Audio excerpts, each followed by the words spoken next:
दुनिया के लिए आज शानदार दिन है। कौन कह रहा है? ट्रंप कह रहे हैं। हॉर्मुज स्ट्रेट पूरी तरह से खुल गया है। ट्रंप का एक और बड़ा बयान आया है। हॉर्मुज स्ट्रेट व्यापार के लिए तैयार है, ये ट्रंप कह रहे हैं।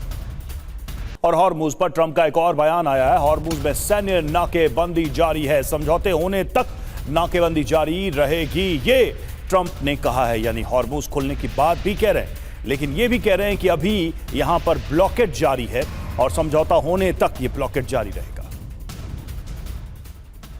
और हॉर्मुज में नाकेबंदी का वीडियो जारी किया गया। यूएस सेंट्रल कमांड ने यह वीडियो वो जारी किया है। वीडियो में दिखा अमेरिकी सेना का एक्शन। ये देखिए तस्वीरें।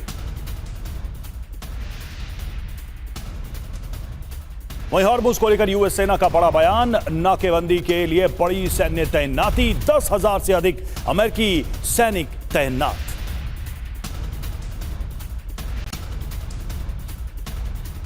तो देखिए ट्रंप के बयान सामने आए हैं और साथ ही ये तस्वीरें भी सामने आई हैं हॉर्मुज को लेकर। देखिए कह रहे हैं ट्रंप की समझौता जब तक होगा तब तक ये नाकेबंदी जारी रहेगी, ये ब्लॉकेट जारी रहेगा। वीडियो जारी किया गया जिसमें सेना का एक्शन दिखाई दिया। 10,000 से अधिक अमेरिकी सैनिक तैनात हैं।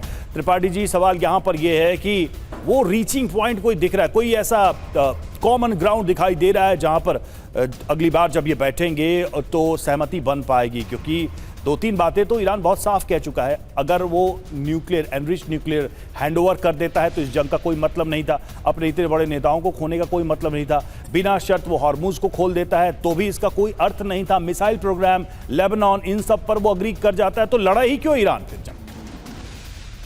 देखिए रवि जी, युद्ध जब एक पीक में पहुंचता है और पीक के बाद उसका एक स्लो डाउन होता है। मुझे लगता है कि इस वॉर का पीक हो चुका है। अब क्या है कि दोनों पक्ष के जो सेंट्रल इशू थे, वो चाहे ईरान के हो चाहे अमेरिका के हो, वो वैसे ही है जैसे 28 फरवरी को थे। उसमें कोई चेंजेस नहीं आए हैं। दोनों तरफ की जो मांगे थी अभी वहीं के वहीं हैं। ईरान कहता है कि हमारे सॉवरेंटी का इशू है, न्यूक्लियर प्रोग्राम, हम इसको कभी नहीं छोड़ सकते हैं, और यही पहले ही डिमांड थी उसकी और आज भी वही है। अमेरिका ने कहा हम आप इसको ख़त्म करके रहेंगे, यही बात 28 फरवरी की थी और आज भी वही है। यानी कि स्थिति जो ग्राउंड रियलिटी थी उसमें चेंजेस नहीं आया। हाँ, यदि कुछ चेंजेज आया है तो वो आप अभी बता रहे थे ब्लॉकेट का, नाकेबंदी की हम सभी चर्चा कर रहे हैं हार्मुज की। दरअसल हार्मुज की नाकेबंदी तो हो रही है, लेकिन सबसे बड़ी जो ब्लॉकेड हुआ, नाकेबंदी हुई है, वो अमेरिका के बादशाहत की हुई है, उसके स्टेटस की हुई है।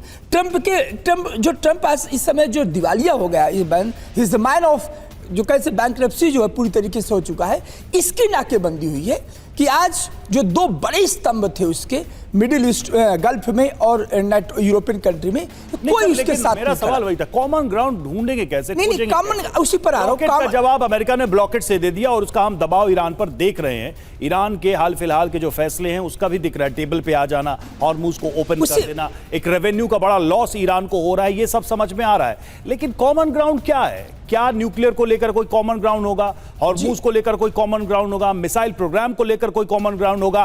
प्रॉक्सीज को लेकर कोई कॉमन ग्राउंड बनेगा? लेबनान को लेकर कोई कॉमन ग्राउंड बनेगा? जो हर्जाना वसूलने की बात ईरान करता है, हमारा नुकसान हुआ है वो दीजिए, इसको लेकर कोई कॉमन ग्राउंड बनेगा क्या? जी, उसी की मैं बात कर रहा हूं कि इस्लामाबाद में जो बैठक हुई थी वो बैठक थी ही नहीं कॉमन ग्राउंड की, क्योंकि दोनों की ईरान मांग कर रहा है कि आप गल्फ कंट्रीज से यहां से अपने मिलिट्री एडवेसेस को हटा लीजिए। यूएसए कह रहा है कि यूरेनियम अपना प्रोग्राम बंद कर दीजिए। ये दोनों नहीं हो सकता है। तो अब अभी इसीलिए स्टेटमेंट क्यों बदल रहे हैं? एक तरफ ईरान ने कहा कि इट्स ओके, ठीक है, हमने हॉर्मुज को ओपन किया, खुला किया, और अभी भी ट्रंप कह रहे हैं कि नहीं, अभी हम इसको ब्लॉकेट किए हुए हैं। तो मुझे नहीं लगता कि इसमें कोई कॉमन ग्राउंड, क्योंकि कॉमन ग्राउंड कहां से बनेगा? क्योंकि एक तरफ दोनों देखिए, ईरान तो जहां था वहीं है। मैंने कहा बहुत उम्मीद नहीं रख रहे हैं दूसरे। जी नहीं, मुझे कोई, देखिए ये एक डिप्लोमेटिक एक्सरसाइज है और ये थोड़ा सा पाकिस्तान को दुनिया में एक, जैसा ट्रंप का मानना है कि एशिया में पाकिस्तान को एक अपर एज दिया। वहां पर जस के तस है, जो बड़े और इंपॉर्टेंट और सबसे मूलभूत प्रश्न हैं वो जस के तस बने हुए हैं, उनको अभी एड्रेस करना, उनको सॉल्व करना ऐसा नहीं लग रहा। आपका मानना है कि नियर फ्यूचर में संभव दिखाई देता है? एक एक्सरसाइज हो रही डिप्लोमेटिक, वो उसमें दोनों इन्वॉल्व हो रहे हैं।